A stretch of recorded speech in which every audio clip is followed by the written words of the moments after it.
Top quality और consistent performance के लिए सिर्फ सिल्वर पंप नाम याद रखना।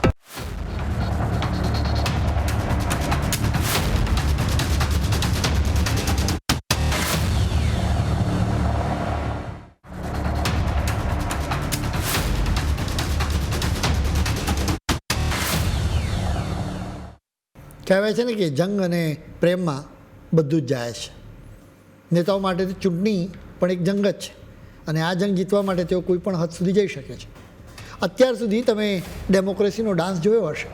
નેતાઓ તાંડવ કરે જ્યારે કોઈ નેતા કોમેડી કરે. જો કે મહારાષ્ટ્રના અંબરનાથમાં નેતાઓએ જે કંઈ કર્યું તે જોઈને આખું રાજ્ય સ્તબ્ધ થઈ ગયું છે. શું તમે ક્યારેય કલ્પના પણ કરી શકો કે બીજેપી અને કોંગ્રેસ એકબીજા સાથે હાથ મિલાવી શકે? મહારાષ્ટ્રના થાણે જિલ્લાના અંબરનાથમાં આ અશક્ય વાત શક્ય બની. એક તરફ બીજેપીના દિગ્ગજ નેતાઓ કોંગ્રેસ મુક્ત ભારતનો હુંકાર ભરી રહ્યા છે, તો બીજી તરફ અંબરનાથમાં બીજેપીના સ્થાનિક નેતાઓ કોંગ્રેસના પંજા સાથે હાથ મિલાવી રહ્યા છે. આ આશ્ચર્યજનક ગઠબંધનની વાત બહાર આવતા જ મહારાષ્ટ્રના રાજકારણમાં ભૂકંપ આવી ગયો. હાઈકમાન્ડ પણ આ જોઈને ચોંકી ઉઠ્યું અને તાબડતોડ નિર્ણયો લેવાની પ્રક્રિયા શરૂ થઈ. અત્યારે ચિત્ર કંઈક એવું ઉપસી રહ્યું છે કે બીજેપી અને કોંગ્રેસના સ્થાનિક નેતાઓએ પક્ષની વિચારધારાને બાજુ પર મૂકીને પોતાની જ રીતે ગઠબંધન કરી લીધું છે.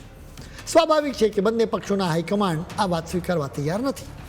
ટોચના નેતાઓ સ્પષ્ટ કહી રહ્યા છે કે આવું જોડાણ અમને મંજૂર નથી. અહીં મોટો સવાલ એ ઊભો થાય છે કે આખરે આવી મજબૂરી શું હતી? શા માટે બે કટ્ટર હરીફ પક્ષોએ એકબીજાનો હાથ પકડવો પડ્યો? આવા વિચિત્ર ગઠબંધન પાછળનું ખરું કારણ છે એકનાથ શિંદેની શિવસેના. સ્થાનિક સ્તરે શિંદે જૂથને સત્તા પર આવતા રોકવા માટે બીજેપી અને કોંગ્રેસના સ્થાનિક નેતાઓએ હાથ મિલાવ્યા છે. આ ગઠબંધનની વિગતો સામે આવતા જ મહારાષ્ટ્ર કોંગ્રેસે લાલ આંખ કરી અને તાબડતોડ આકરા પગલાં લીધા. પ્રદેશ કોંગ્રેસે સ્પષ્ટ શબ્દોમાં ખુલાસો કર્યો છે કે બીજેપી સાથેનું આવું કોઈ પણ ગઠબંધન પક્ષને મંજૂર નથી અને રહેશે પણ નહીં. શિસ્તભંગના મામલે કોંગ્રેસે આકરો નિર્ણય લઈ અમરનાથ બ્લોક પ્રમુખ પ્રદીપ પાટીલ સહિત તમામ ચૂંટાયેલા કોર્પોરેટર્સને પાર્ટીમાંથી સસ્પેન્ડ કરી દીધા છે. કોંગ્રેસ હાઈકમાન્ડનું કહેવું છે કે પક્ષની વિચારધારા વિરુદ્ધ જઈને લેવાયેલો આ નિર્ણય શિસ્તનો ગંભીર ભંગ છે, જેને જરાય ચલાવી લેવામાં નહીં આવે. બીજેપી, કોંગ્રેસ અને અજીત પવારની એનસીપીએ મળીને ગઠબંધન બનાવ્યું, જેને અંબરનાથ વિકાસ આઘાડી નામ આપવામાં આવ્યું. આ ગઠબંધનમાં બીજેપીના 14 કાઉન્સિલર્સ, કોંગ્રેસના 12, અજીત પવારની એનસીપીના 4, જ્યારે એક અપક્ષ કોર્પોરેટર જોડાયા. આ સાથે જ અંબરનાથ નગરપાલિકામાં બીજેપીની બહુમતી મળી ગઈ. અંબરનાથના આ પ્રકરણથી સ્વાભાવિક રીતે જ મહારાષ્ટ્રના રાજકારણમાં ભારે ખળભળાટ મચી ગયો. આ ઘટનાએ બીજેપી અને શિંદેની શિવસેના વચ્ચે અવિશ્વાસની ખાઈ વધુ ઊંડી કરી છે. શિંદે જૂથના નેતાઓ હવે ખુલ્લેઆમ આક્ષેપ કરી રહ્યા છે કે બીજેપીએ વર્ષો જૂની ગઠબંધનની પરંપરાને નેવે મૂકીને માત્ર રાજકીય સગવડ ખાતર પોતાની વૈચારિક સાતત્યનું બલિદાન આપી દીધું છે. હવે રાજકીય વર્તુળોમાં અનેક સવાલો કરવામાં આવી રહ્યા છે. પહેલો સવાલ એ છે કે શું માત્ર અંબરનાથ પાલિકા પૂરતો જ સીમિત મામલો હતો કે પછી આ મહાયુતિ ગઠબંધનમાં પડેલી કોઈ મોટી તિરાડના સંકેત છે?